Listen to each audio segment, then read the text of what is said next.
dari ketiga keterangan atau keterangan saudara dalam BAP ini, ya, ini tidak konsisten semua. Saya mau tanya, yang mana yang benar? Jadi begini Bapak, dapat saya jelaskan. Biar Bapak tidak menanyakan lagi tentang BAP ini. Ya harus saya tanyakan. Iya, makanya saya tanya. Saudara penasihat hukum beri kesempatan Baik, ya, saksi untuk menjawab. Ya, saya mau jelaskan bahwa ini seharusnya saya tanyakan karena tidak konsisten, yang mulia. Silakan. Baik, begini Bapak. Bapak bayangkan dari tanggal 8 Juli sampai di bulan Agustus itu saya didoktrin terus menerus oleh klien Bapak tentang skenario. Siapa yang doktrin? Di mana yang doktrin? Di mana saudara didoktrin? Di lantai 3. Saudara penasihat hukum tidak perlu sampai membentak. Saya mencoba mengingat-ingat kembali kejadian demi kejadian. Bapak kira segampang itu mengingat kembali kejadian ini tidak itu? konsisten. Sudah setelah saudara tidak ada. Izin Bapak, penasihat hukum ini menanya sama saksi, sudah Saya menekan. tanyakan ini tidak konsisten. Makanya tanya kita mau aja, jangan tanyakan. menekan kayak gitu dong. Sudah cukup. Gini ya, kepada penasihat hukum ya, Baik. ini terdakwa saksi tidak berbohong. Jadi apa yang dia kemukakan di sidang itulah yang sudah yang berhak bohong itu nanti setelah dia jadi terdakwa.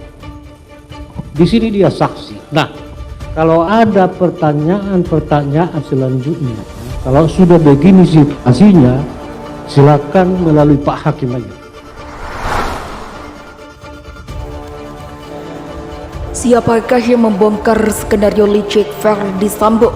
Rekaman CCTV atau Baradae? Simak jawabannya di sini. Kalau kita urut dari awal, jadi skenario yang saudara bangun akhirnya ketahuan, itu dari apa dulu sebenarnya? Apakah dari keterangan Baradae, apa dari video ini? Saya dijemput oleh rekan saya bintang 2 di Mabes Polri di tanggal 6 pagi. Karena 6 Agustus. Tanggal 5 Agustus itu saya ditelepon disampaikan bahwa ini Richard berubah. Nah, saya sampaikan berubah gimana? Baik. Terus saya kalau mau bawa saya ingin lihat apa keterangan dia. Nah di tanggal 5 itu dia menyampaikan bahwa saya yang menembak 5 kali ke Yosua. Wah, saya kok jadi melimpahkan ke saya semua peristiwa ini. Oke, saya akan hadapi semuanya itu. Tapi kemudian dalam proses itu saya pikir bukan saya yang nembak kok. Dia berbalik kemudian menyampaikan bahwa senjatanya saya ambil, kemudian saya menembak Yosua 5 kali, kemudian saya serahkan lagi, suruh ngaku. Saya tetap bertahan bahwa saya tidak melakukan penembakan. Sampailah pada, kalau tidak salah tanggal 8 itu saya dipanggil oleh tim sus.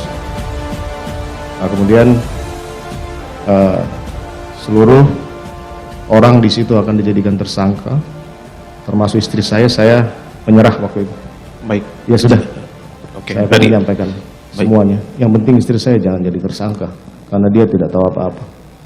Sebenarnya sesuai dengan penjelasan Pak FS, sehingga apa yang disampaikan ahli itu semakin membuka fakta bahwa yang menembak adalah Richard.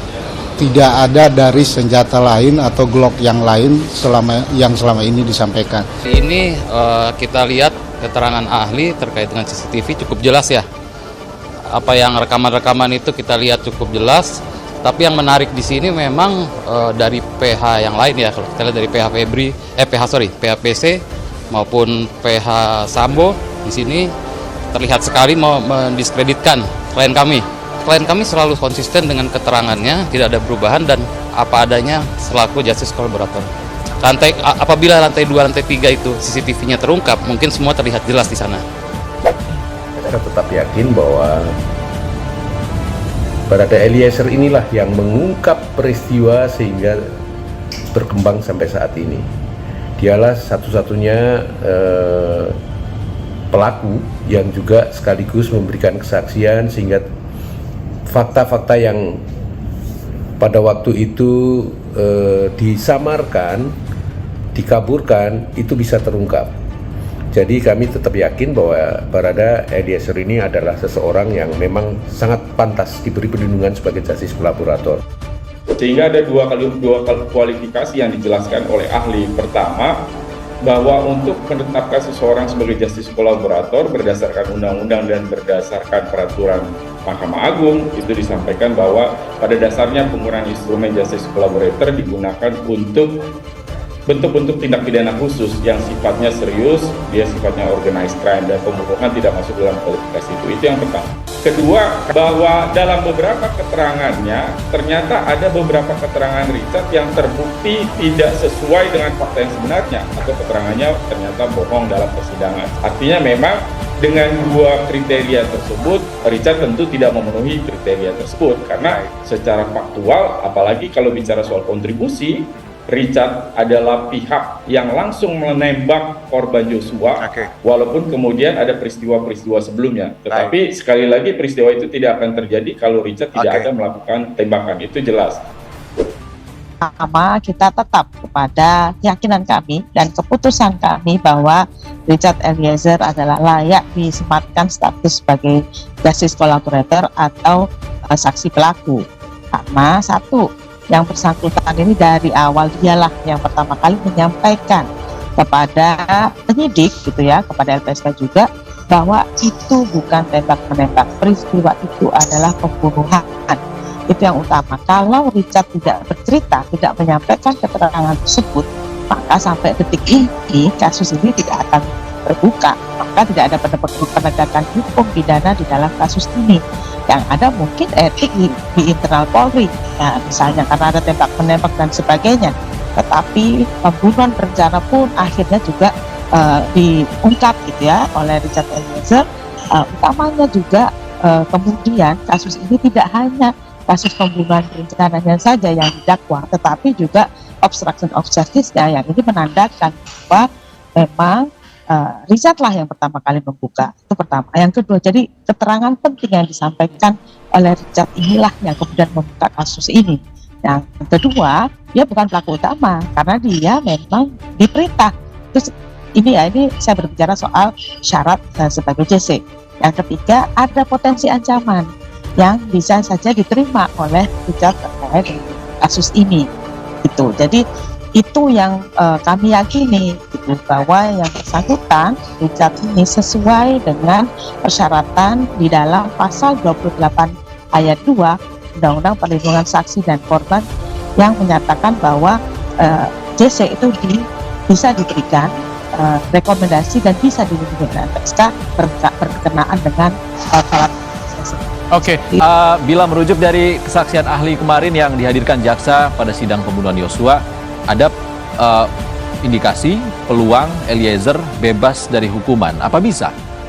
Ya, saya pikir saya udah pertama orang yang mengatakan tidak dapat dipidana Eliezer. Kenapa? Ya, yang dikatakan saudara Effendi betul. Dia cuman sayang dia tidak menyebutkan asas. Asasnya itu adalah qui mandat ipse pelese videtur.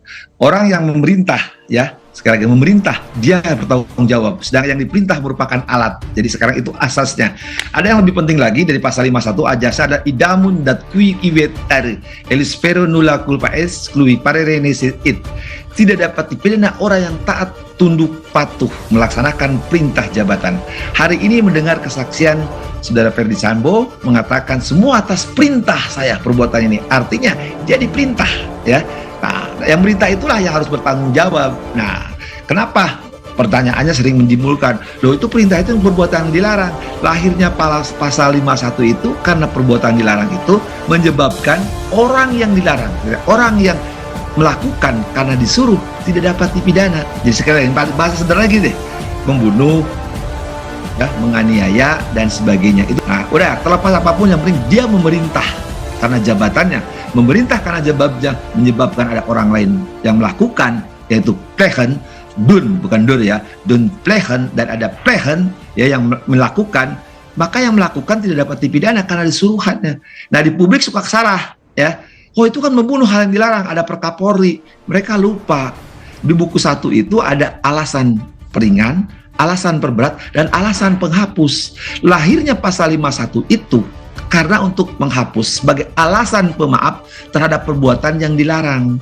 Jadi sekali lagi ya, itu norma dan asas. Cuma di Republik ini banyak orang yang tidak paham pasal 51. Jadi perbuatan itu akan hapus karena terpaksa. Itu pasal 48. Contohnya begal, tusuk dia melawan, tidak ada pidana. Atau karena perintah undang-undang, perang, ya, bunuh orang, ada masalah. Ya, ketiga itu yang orang tidak pernah pada tahu dari pasal 51 perintah jabatan yang sebenarnya tadi saya bacakan. Dua asas itulah yang orang banyak tidak tahu, termasuk ya katalah bisa disebut namanya tadi tersinggung lagi saya.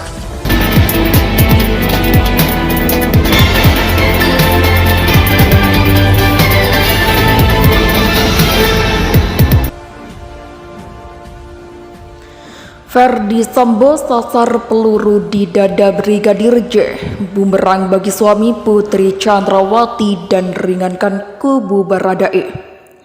Roni Talapesi mengaku bahwa sejumlah keterangan yang disampaikan oleh para saksi ahli dalam persidangan kasus Ferdi Sambo dinilai meringankan kubu Richard Eliezer atau Baradae dan justru menjadi bumerang bagi Ferdi Sambo.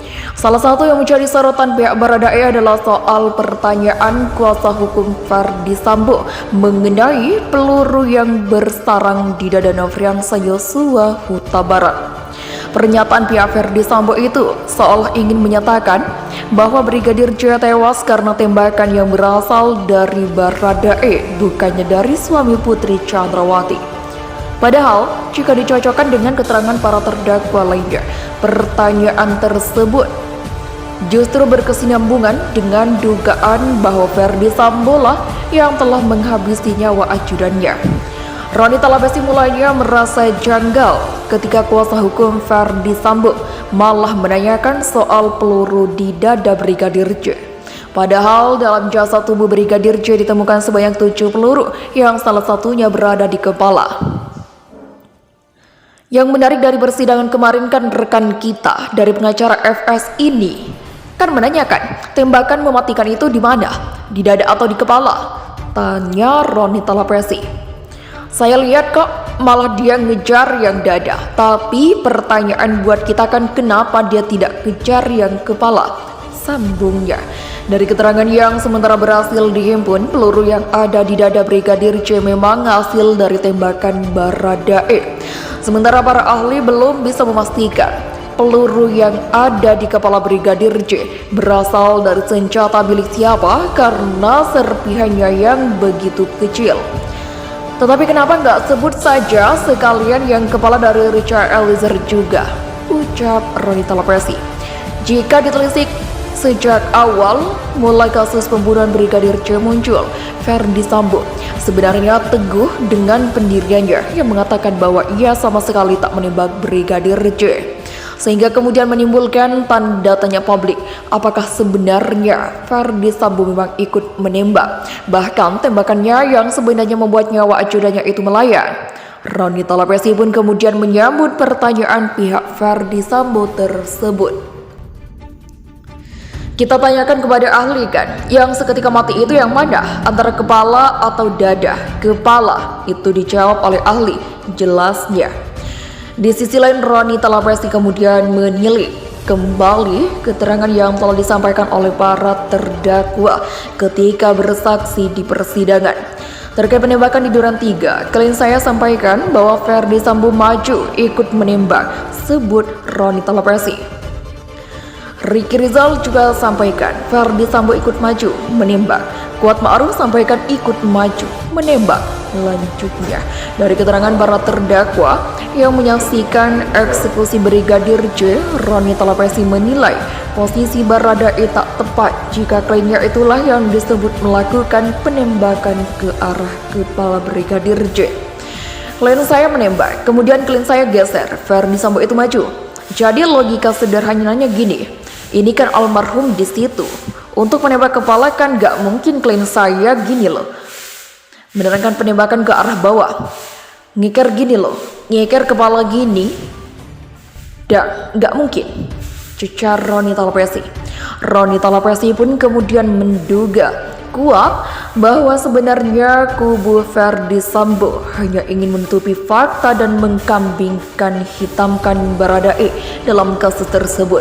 Makanya kemarin kita sudah tanya kepada Ali Inafis, tembakan yang itu di kepala dari pistol siapa? FS itu sudah dijelaskan tandasnya.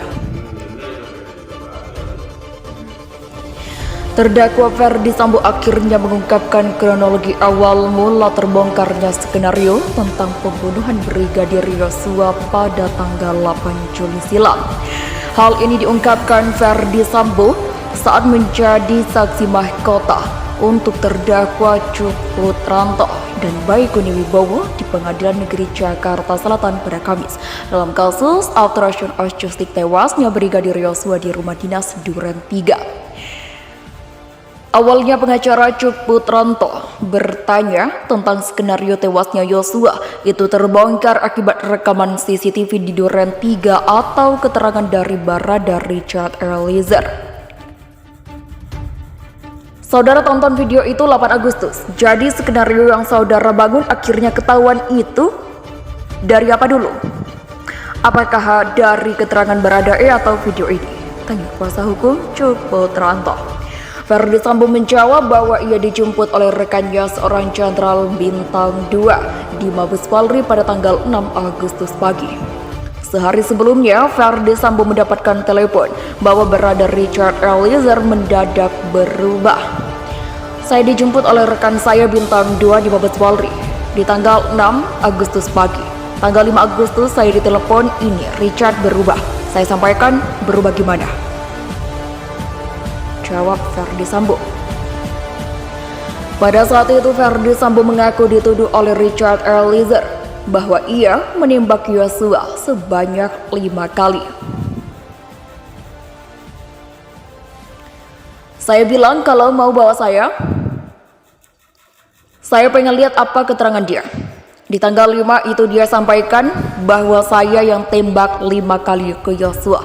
Loh, kok jadi melimpahkan ke saya semua peristiwa ini? Oke, saya akan hadapi semuanya ini, kata Verdi Sambo kemudian. Namun demikian Verdi Sambo juga membantah perkataan Richard Eliezer tersebut. Ia tetap teguh pada ucapannya bahwa tidak pernah menembak Yosua sampai meninggal. Tapi saya pikir bukan saya yang menembak kok. Dia berbalik kemudian menyampaikan senjatanya. Saya ambil kemudian saya tembak Yosua 5 kali. Kemudian saya arahkan lagi, dia suruh ngaku. Saya tetap bertahan. Saya tidak mengaku. Saya tidak melakukan penembakan. Lanjutnya. Sebelumnya di tanggal 8 Agustus, Verdi Sambo juga mendapatkan panggilan dari tim sus dan seluruh orang yang ada di lokasi akan dijadikan tersangka, termasuk Putri Chandrawati. Kemudian tanggal 8, saya dipanggil oleh tim sus dan seluruh orang di situ akan dijadikan tersangka, termasuk istri saya dan saya menyerah waktu itu. Ya sudah, saya akan sampaikan semuanya, yang penting istri saya jangan jadi tersangka karena dia tidak tahu apa-apa, ucapnya. Verdi Sambo mengaku tidak pernah melibatkan Baikuni Wibowo, Arif Rahman Arifin, Irfan Widianto, Hendra Kurniawan, dan Agus Nurpatria Adi Purnama dalam skenario yang sudah ia bangun sendiri.